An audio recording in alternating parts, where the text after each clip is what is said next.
Kembali bersama kami di MNC News Prime dan kita masih bersama Bang Andi Arwijaya, Wasekjen Partai Gerindra, dan juga Bang Ahmad Baidowi, Ketua DPP P3 dan Direktur Eksekutif Parameter Politik Indonesia, Mas Adi Praitno. Saya ke Mas Adi terlebih dahulu. Dengan dinamika yang berkembang, kita tahu bahwa nama Capres warawiri adalah Anies, Ganjar, Pak Prabowo, seperti itu. Dengan adanya Sandi yang mungkin ya akan berlabuh ke P3 dan Nyapres juga. Bagaimana sebagai pengamat politik Anda melihat peta capres kita? Haruskah Sandi jadi capres? Kenapa tidak Legowo saja menjadi cawapres misalnya?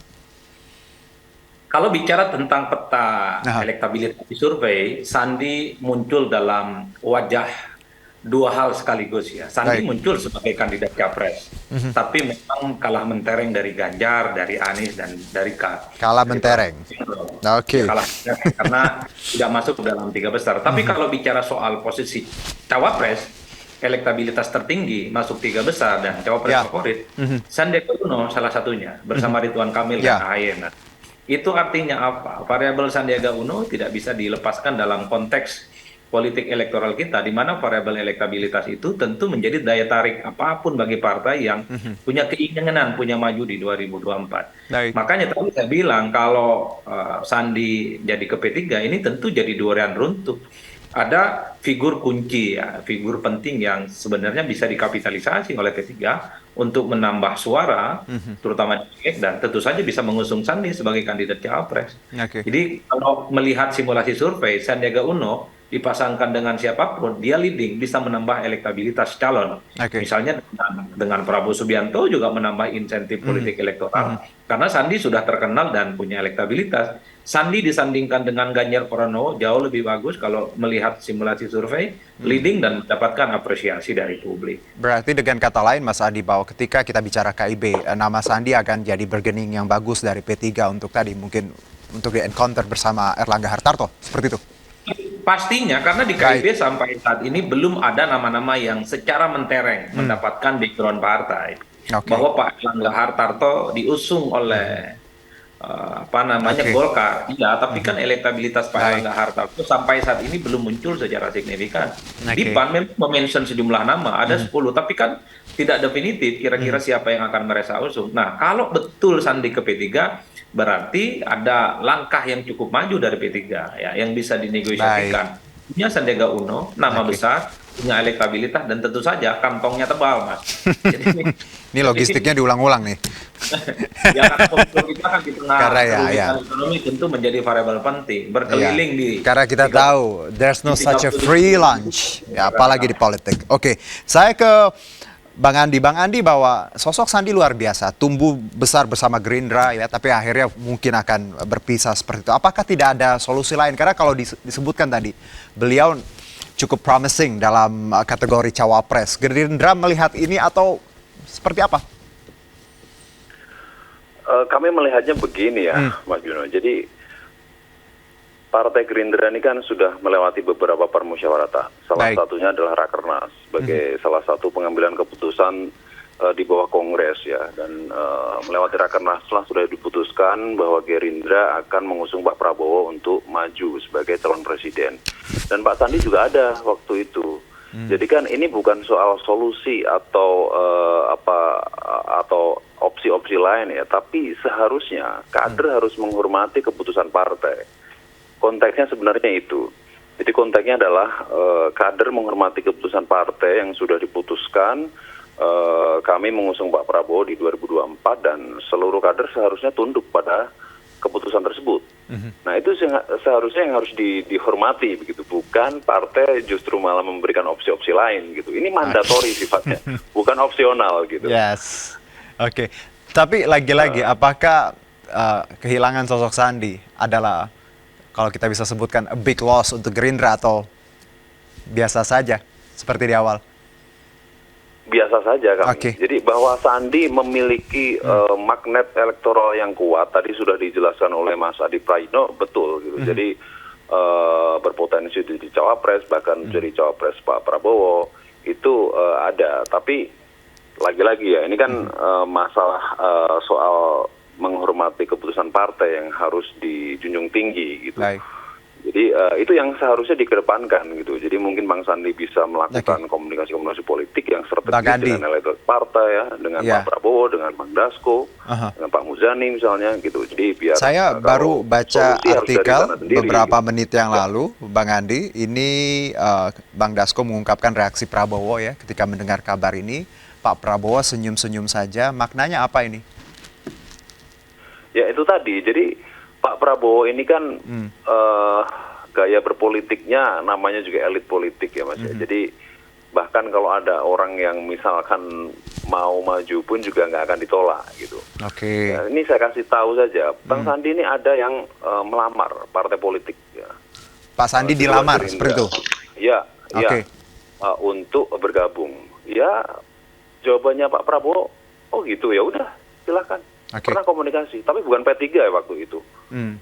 Jadi entah ini ngetes doang atau apa, saya nggak tahu. Tapi pernah suatu saat melakukan komunikasi seperti itu, melakukan semacam konsultasi seperti itu gitu. Dan jawabannya juga kan itu kan sudah dewasa semua ya, nggak mungkin akan. Tapi sejauh ini, menahan, Bang Andi, harmonis nggak sih hubungan Pak Prabowo dan Bang Sandi sampai detik ini ketika isu ini semakin kencang? Iya, sampai sekarang harmonis.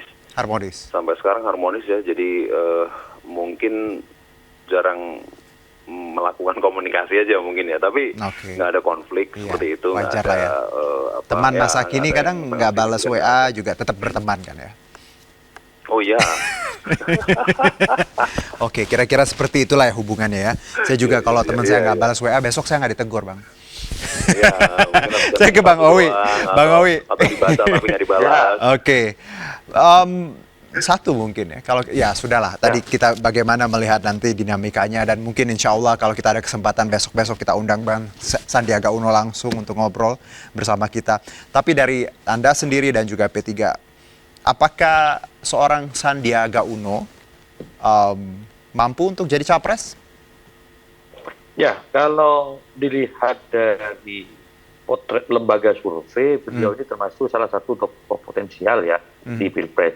Karena pertama, jejak beliau di pemilu 2019 kan masih ada itu. Baik. Termasuk tapi kemarin cawapres loh, Bang, bukan capres. Loh iya, kan saya bilang Pilpres, maju di Pilpres, gitu kan. Di Pilpres itu bisa capres, bisa cawapres, kan belum tentu bisa capres. Belum tentu capres ya?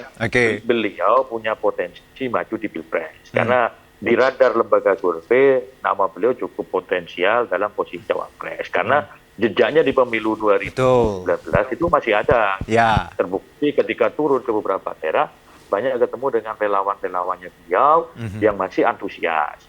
Yang kedua, sebagai Menteri Pariwisata dan Ekonomi Kreatif, beliau memanfaatkan di posisi di kabinetnya untuk bisa bertemu dengan para stakeholder khususnya yang bergerak di bidang pariwisata dan ekonomi kreatif.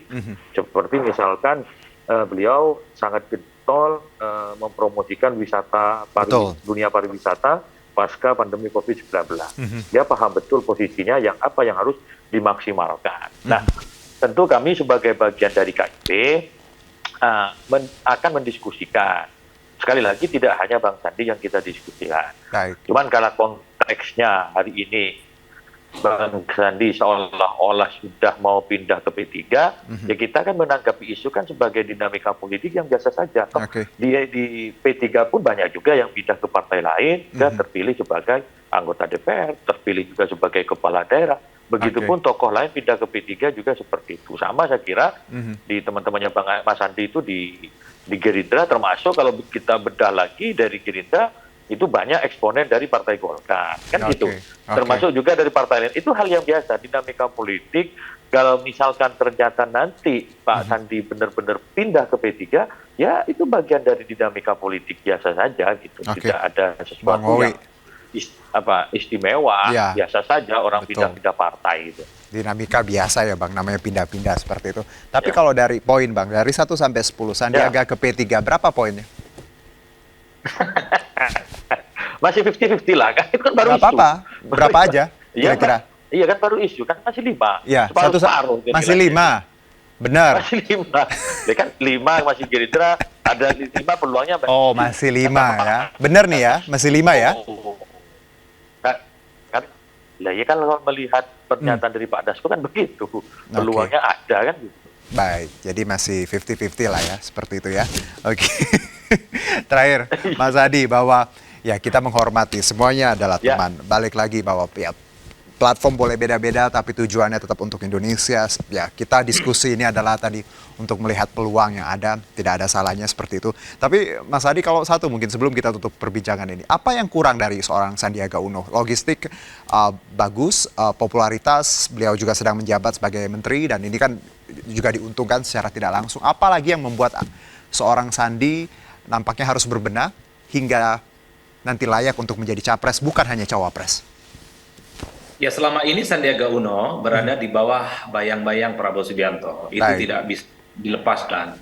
Jadi migrasi, hijrah, dan pindah partai, apalagi P3 sangat terbuka untuk mengusung Sandi, ini adalah langkah supaya Sandi itu memang bisa disejajarkan dengan figur-figur yang saat ini memang warawiri, disebut dalam survei punya potensi untuk maju di 2024. Saya termasuk yang meyakini kalau Sandi jadi ke P3, dilelakasikan secara terbuka, maju pilpres untuk yang kedua kalinya, entah sebagai capres ataupun cawapres, saya kira elektabilitas dan popularitas Sandi otomatis akan menaik secara signifikan.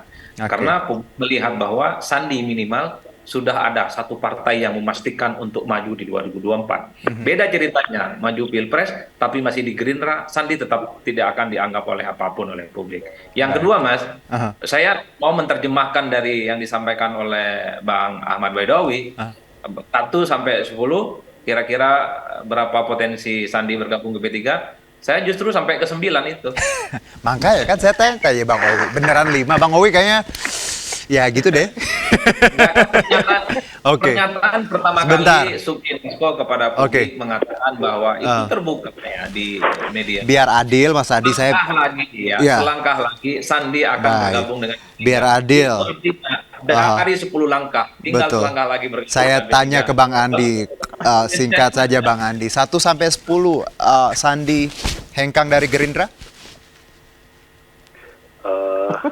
5,5 deh. 5,5, baru lebih tinggi ya. Kita main angka.